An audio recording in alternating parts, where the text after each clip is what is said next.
para pemirsa HTV Allah muliakan, kita masih di Ustaz Menjawab dengan tema bahaya kaum ekstremis bagi Islam di Nusantara. Nah, tadi dalam kata pengantar sudah dijelaskan bagaimana bahaya kaum ekstremis ini dalam merusak persatuan umat Islam. Ya. Di dalam kitab Fathul Bari ini termasuk ada satu kelompok di zaman Sayyidina Ali bin Abi Thalib, yaitu kelompok Sabaiyah, ya, yang dipelopori oleh Abdullah bin Saba. Jadi kelompok inilah yang mengidolakan Ali secara berlebihan. Di samping memang ada kelompok yang membenci Ali bin Abi Thalib, ya, yang Khawarij tadi. Ada juga kelompok yang mengidolakan Ali sangat berlebihan sampai mengkultusnya sampai kepada Tuhan, ya. Kelompok Sabaiyah, Syiah Sabaiyah gitu, ya. Nah, sampai mereka menganggap bahwasanya Ali bin Abi Thalib ini sebagai Tuhan. Nah, lalu Ali bin Abi Thalib sampai kemudian memutuskan hukuman kepada mereka seluruhnya, kalau mereka tidak bertobat maka mereka akan dihukum mati, seperti itu.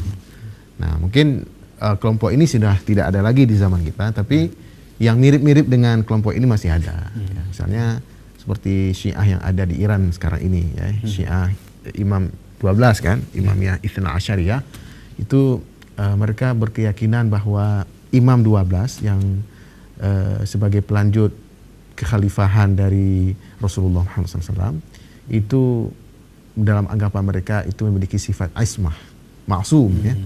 Nah, sampai ada ungkapan dari Khomeini itu disebutkan bahwa Nabi sekalipun itu tidak akan bisa mencapai derajat para imam yang 12. Nah, ini kan bentuk ekstrim dari sisi yang lain, ya. Nah, kalau tadi kita sudah membicarakan tentang ekstrim yang menolak, ya kan, pemahaman mayoritas, tapi di sisi lain ada juga ekstrim yang sangat berlebihan, ya, terhadap figur-figur tertentu. Nah, Tengku melihat fenomena ekstrim ini di masyarakat Aceh sekarang bagaimana, Tengku? Ya, mengenai tentang Imamiyah tadi, itu kan bentuk sifat ekstremis yang terjadi di luar Indonesia, negeri tercinta kita ini. Iya. Jadi kita melihat bahwa di negara kita memang, ya, semua negara, ya, tidak hanya di negara Indonesia, jangankan berbeda pendapat tentang politik, dalam agama itu juga terjadi. Dan itu akan terjadi hingga hari kiamat nanti. Saya melihat bahwa di Indonesia ini sudah hadir itu sifat-sifat ekstremis itu yang tentunya juga dengan nuansa lain. Kalau di Iran itu kan terlalu keras. Kalau kita memang juga ada nuansa lain yang memang itu juga bersifat ekstremis tadi. Nah, apa contohnya? Ya, kita lihat banyak. Salah satunya yang paling keras adalah hadirnya Ahmadiyah yang dulu pernah kita tahu di Indonesia ini telah hadir untuk demikian itu. Kemudian ada sifat ekstremis lain yang ideologinya sama seperti yang ada di tempat kita dulu, yaitu Milata Abraham. Jadi banyak sekali memang kelompok-kelompok ekstremis yang telah hadir di tempat kita. Cuman alhamdulillah juga pemerintah cepat mengatasinya. Jadi, nah, inilah yang memang yang harus kita ketahui bersama. Sekarang kita banyak menemukan perbedaan pendapat dalam agama. Yang kita sayangkan sekarang, masyarakat awam tidak bisa menilai mana yang bagus, mana yang tidak. Karena hari ini banyak orang yang mengaku dirinya ustaz. Betul. Banyak orang mengaku dirinya itu abu. Banyak orang mengaku dirinya seorang ulama. Bagaimana sesungguhnya untuk menghilangkan atau menyingkirkan sifat ekstremis kita, khusus di Aceh ini, untuk umumnya di Indonesia. Kita tahu bahwa kita kembali ke sejarah. Saya teringat dulu saat saya sekolah, saya mendengar ada satu pesan Soekarno, presiden kita. Kata beliau, jangan sama sekali tinggalkan sejarah. Ternyata memang perkataan Soekarno ini sangat berpengaruh sekali bagi kehidupan negara ini. Karena negara ini bisa hancur karena sejarah, bisa maju juga karena sejarah. Nah, bagaimana caranya untuk menghindarkan sifat-sifat ekstremis tersebut untuk di tempat kita ini? Nah, kita kembali ke sejarah. Apa yang telah dianut oleh raja kita itu sebenarnya adalah akidah yang memang sudah ditanamkan oleh raja-raja kita sejak dahulu, dan itu harus kita ikut. Maksudnya apa? Sultan Ali Mughayat Shah, Sultan Iskandar Muda, Sultan Iskandar Sani, kemudian Sultan Malikus Soleh, yaitu Sultan Malikul Lahir, anaknya, semua itu berakidah Ahlussunnah wal Jamaah. Nah, kita tahu bahwa akidah Ahlussunnah wal Jamaah seperti mana dikatakan oleh Imam Syafi'i dalam kitab Minhajut Talibin, beliau mengatakan al-bid'atu laisa bima'khudhatin minal Qur'an was sunnah wal ijma' wal qiyas. Kata Imam Syafi'i, bid'ah itu adalah sesuatu yang bukan berasal dari Quran, hadis, ijma' dan qiyas. Jadi seolah-olah Imam Syafi'i mengatakan ranah ilmu pengetahuan yang dibenarkan oleh Rasulullah dan Allah Subhanahu wa taala adalah tak jauh daripada Al-Quran, hadis, ijma' dan qiyas. Nah, konsep yang semacam inilah yang dahulu pernah dibuat oleh Sultan Ali Mughayat Shah dalam undang-undang beliau, undang-undang negara, yaitu Qanun Adat Muqatta' Alam Al-Asyi. Nah, kita tahu bahawa Qanun Adat Muqatta' Alam ini sebuah undang-undang negara yang dibuat oleh Sultan Ali Mughayat Shah yang bersandarkan pada 4 hukum dasar negara: Al-Quran, hadis, ijma' dan qiyas. Nah, demikian juga yang dilanjutkan oleh Iskandar Muda, Iskandar Sani, dan dilanjutkan oleh 4 ratu. Nah, mana bukti lainnya? Bukti lainnya dapat kita lihat dalam kitab Ar-Rahilah karya Imam Ibn Battutah saat beliau berkunjung ke Aceh pada saat itu berjumpa dengan Sultan Malikul Lahir. Beliau mengatakan bahawa Aceh adalah, Raja Aceh itu termasuk raja yang bermadzhab Syafi'i, yang sangat pandai dalam ilmu pengetahuan fikih Syafi'i. Nah, mana bukti lainnya? Kita tahu bahawa Cap Sikureng, lambang Cap Sikureng itu yang dibuat oleh kerajaan Aceh dahulu, itu memiliki 8 raja. Di tengahnya ada tulisan raja yang memimpin pada saat itu, di sampingnya ada 8 kelompok raja. Nah, apa makna filosofinya? Mana filosofinya, 8 raja itu bagi 2. 4 raja iaitu filosofinya Al-Quran, hadis, ijma' dan qiyas. 4 raja yang lainnya adalah hukum, adat, resam. Satu lagi ada satu lagi itu yang dalam lambang itu tersendiri. Nah, saya ingin katakan begini.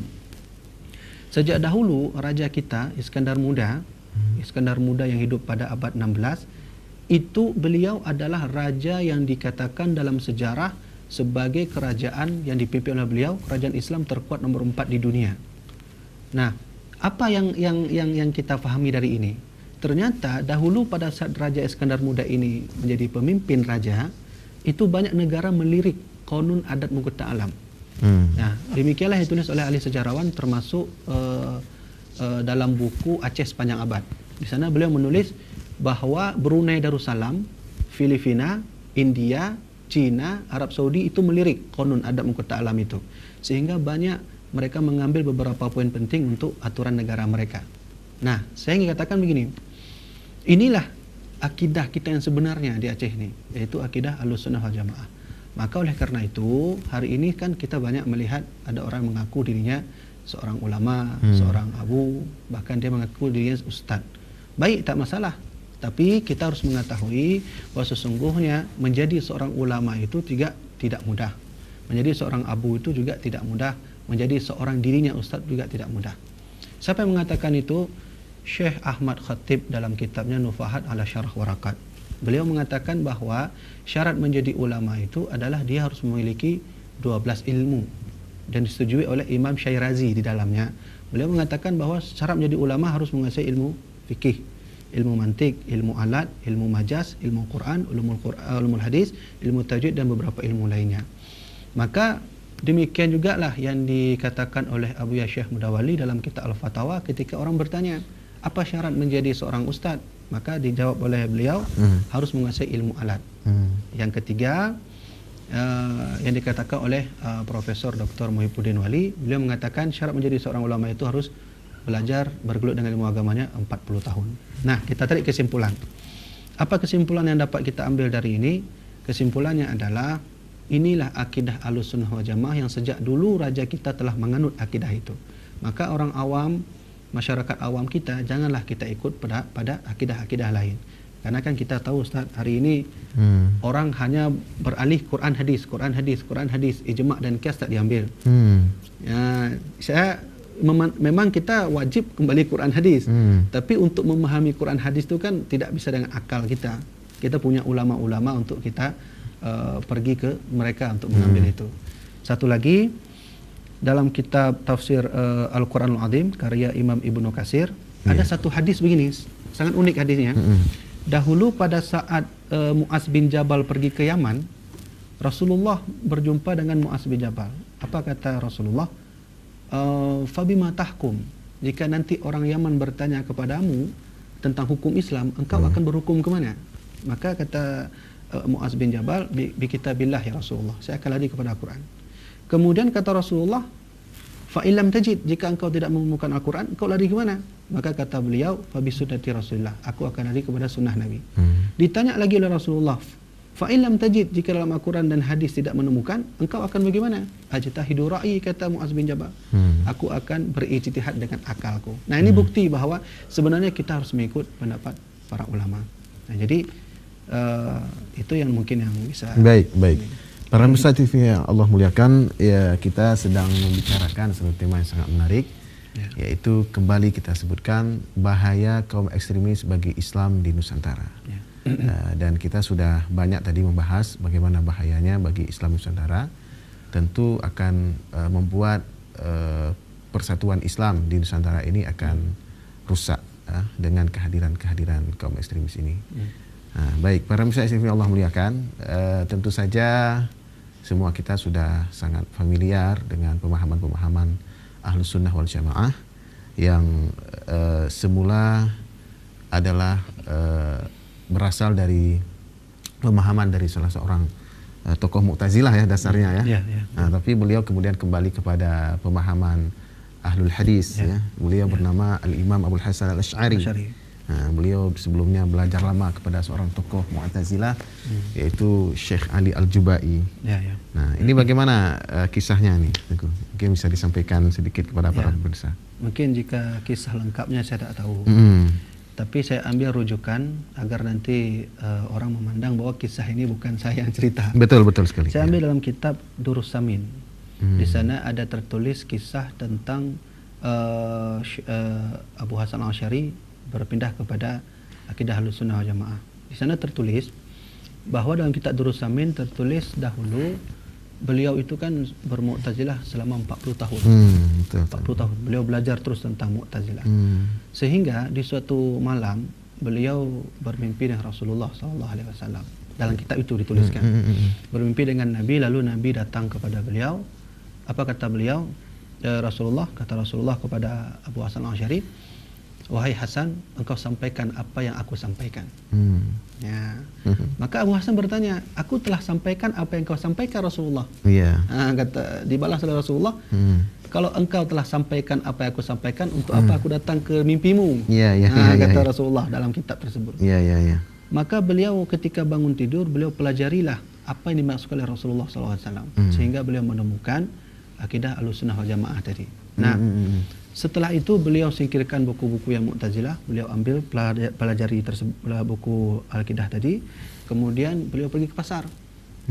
Beliau pergi ke pasar, diambillah jubah beliau itu, jubah keulamaan, diambil diletakkan di pasar. Beliau berkata, wahai orang-orang yang ada di pasar, wahai orang-orang muslim, hari ini ku lepaskan jubah Mu'tazilahku, aku kembali kepada akidah Ahlussunnah wal Jamaah.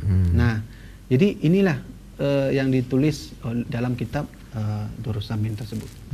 Baik, para pemirsa yang Allah muliakan, bagi para pemirsa yang ingin interaktif, silakan menghubungi kita di nomor yang sudah tertera di layar televisi Anda, dan juga boleh melalui SMS ke 0812 60 771 065. Para pemirsa yang Allah muliakan, memang bagi orang-orang awam ya yang tidak belajar ilmu agama secara khusus, maka akan bimbang dengan sekian banyak perbedaan-perbedaan pendapat di tengah-tengah masyarakat.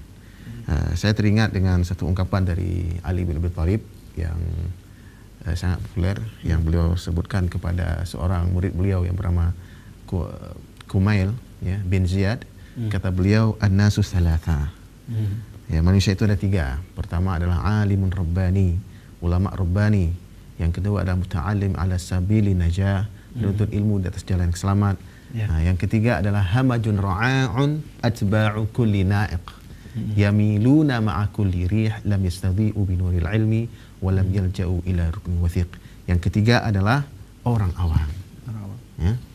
Jadi kalau orang awam ini ciri-ciri mereka adalah mereka itu yamiluna ma'a kulli rih. Mereka itu cenderung kepada setiap orang yang menyeru, orang yang memanggil-manggil mereka, kan? Lam yastadhi'u binuril ilmi. Mereka itu tidak mencahayai diri mereka itu dengan ilmu. Walam yalja'u ila rukni wathiq, dan tidak mau kembali kepada sumber yang kuat. Baik, begini Tengku sedikit mungkin yang perlu disampaikan, bahwa kalau kita lihat dari sejarah para imam yang 4, maka kita temukan mereka adalah orang-orang yang satu sama lain itu saling punya hubungan baik. Sampai ada ungkapan yang sangat indah dari Imam Asy-Syafi'i yang disebut oleh Imam Al-Ghazali dalam kitab Ihya Ulumuddin, yang kemudian ada pernyataan yang menohok ini tapi Tengku. Jadi kata Al-Imam Asy-Syafi'i, ini kutipan Imam Al-Ghazali, al-ilmu baina ahli al-fadli wal aqli rahimun muttasil. Jadi ilmu di kalangan orang-orang yang ahlul fadl wal aql gitu kan, orang-orang yang utama dan cerdas, maka akan menjadi hubungan tersambung. Tapi kemudian komentar Imam Ghazali terhadap ucapan ringkas Imam Syafi'i ini adalah fala adri kaifa yad'i al-iqtida'a bi madhhabihi jama'atun sara al-ilmu bainahum adawatan qati'ah. Saya tidak tahu, saya tidak mengerti bagaimana ada sekumpulan orang mengaku bermadhab beliau, bermadhab Asy-Syafi'i, tetapi ilmu di kalangan mereka itu telah memutuskan silaturahim dan menimbulkan permusuhan. Itu bagaimana? Ini kan satu fenomena yang sudah berbeda antara sikap imam dengan sikap pengikutnya itu. Bagaimana nih Tengku melihat fenomena masyarakat di zaman kita di Aceh? Ada nggak fenomena seperti yang disebut oleh Imam Al-Ghazali itu? Ya, isu sangat banyak sekali memang. Sampai hari kiamat pun berbeda pendapat para ulama itu tetap akan ada. Ya, jangankan para imam madhab seperti Imam Syafi'i dan Imam Ghazali kan, bahkan Imam Rafi'i dan Imam Nawawi juga berdebat dalam kitabnya. Jadi itulah sebabnya kenapa munculnya 4 madhab.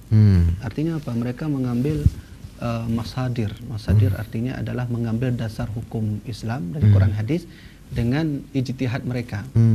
Tentunya antara ulama satu dengan ulama yang lain cara berijtihad pun berbeda. Nah, jadi ketika orang bertanya bagaimana fenomena perbedaan pendapat di masa kita, dan itu jawabannya akan terjadi memang sampai di kiamat nanti.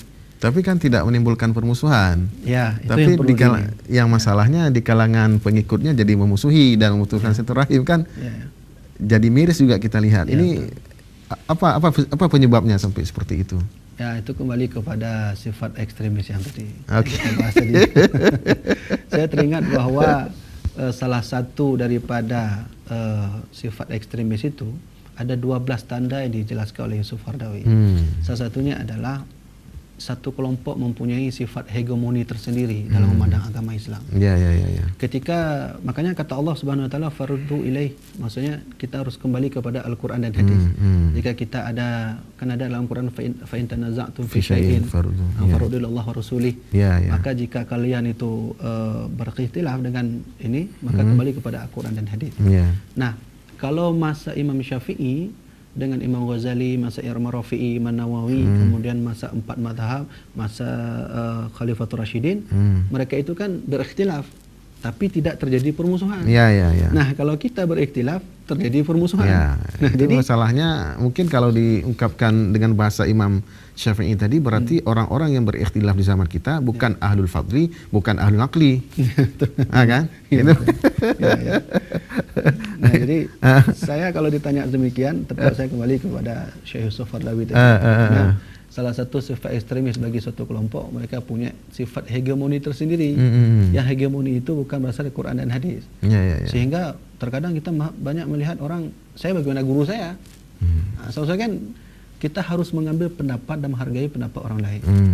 Nah, makanya oleh karena itu Rasulullah sejak dahulu telah menyebut satu hadis, idza hadukum ikhtilafan, jika engkau berbeda pendapat, kata Rasulullah, maka fa'alaikum bisawadil a'dham, maka harus lari kepada mana yang mayoritas. Nah, kalau kita kan tidak demikian. Di masa kita ikhtilaf itu terjadi, kemudian terjadi permusuhan, pertikaian, itu karena memang punya masing-masing kelompok punya sifat hegemoni itu, punya sifat egois tadi itu. Nah, makanya oleh karena itu kembali kepada perkataan Umar bin Khattab yang dalam kitab Asy-Syasawi, beliau mengatakan nuri li dunyana, berarti kita ini sama-sama meridailah terhadap dunia. Kama yurdi Rasulullah SAW, seperti mana Rasulullah meridakan agama kita. Ini berarti Umar bin Khattab mengajak kita saling menghargai. Nah, jadi kalau ada ikhtilaf pendapat, kita harus saling menghargai itu. Nah, maka ketika ada orang bertanya bagaimana fenomena yang terjadi pada saat ini ikhtilaf yang menimbulkan pertikaian, maka jawabannya ya demikian tadi. Ya, baik. Tapi ada satu ungkapan juga ini yang sangat populer ya. Laisa kullu khilafin jaa mu'tabara illa khilafan lahu hadzu minan nazar. Nah, itu bagaimana tuh penjelasannya? Ya, itu bagaimana itunya? Jadi penjelasan itu. Jadi disebutkan bahwa laisa kullu khilafin jaa mu'tabara. Jadi tidak setiap perselisihan itu bisa dipandang, bisa dianggap, ya kan? Ya, betul. Illa khilafan lahu hadzu minan nazar, kecuali satu perbedaan yang memiliki sisi pandang yang berbeda. Jadi ada dalil lah, kita bisa sebut dengan bahasa lain. Ada sebarang berbeda tapi perbedaan yang tanpa dalil. Tapi ada perbedaan yang ada dalilnya. Ya, betul. Kalau memang perbedaan itu dasarnya dalil, itu sudut pandang dalam memahami dalil aja berbeda. Berarti dianggap mu'tabar gitu, seperti perbedaan para imam yang empat. Tapi pengikut imam kadang ada cara pandang yang tidak sesuai dengan dalil, itu bagaimana tuh? Itu kita kembali kepada pendapat yang dikatakan oleh Imam Ibnu Mas'ud di dalam kitab Asybah wa Nadhair.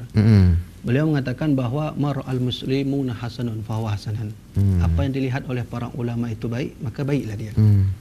Jadi artinya apa?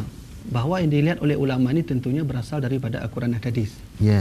Pun kalau tak dapat dari Quran Hadis, maka mereka seperti mana yang dikatakan oleh Mu'az bin Jabal dahulu, ajtahidu ra'i, aku akan berijtihad dengan pendapatku. Nah, jadi ikhtilaf terbagi dua di sini. Ada ikhtilaf karena Quran dan Hadis, itu wajar, mu'tawarah seperti mana Ustaz kata-kata dia. Yang kedua, ikhtilaf yang bukan dari Quran dan Hadis. Nah, kalau sudah ikhtilaf dari Quran dan Hadis, itu maka larinya kepada ajtahidu ra'i tadi. Oke, baik. Sebelum kita jawab secara dalam, kita layani dulu pemirsa yang ingin interaktif. Assalamualaikum. Assalamualaikum. Pak Iwan di Jakarta. Ya, silakan Tengku. Ya. Wah, putus rupanya. Tapi nggak apa-apa, nanti bisa dicoba kembali. Kita punya sisa waktu 15 menit lagi. Baik, insyaallah. Ya. Jadi begini Tengku, ini kan masalah kita, masalah Aceh ya. Ini juga harus jadi perhatian kita bahwa kelompok ekstremis itu ada di tengah-tengah masyarakat kita. Kita tidak pungkiri bahwa kelompok itu ada dan mengancam persatuan umat sudah pasti. Tapi tentu saja bentuk-bentuk ekstrim di tengah-tengah masyarakat itu tidak satu. Ada berbagai jenis. Ada ekstrim dalam menolak mazhab, gitu kan? Anti mazhab. Ada yang fanatik mazhab kan begitu kira-kira. Baik, kita terima dulu. Assalamualaikum. Waalaikumsalam.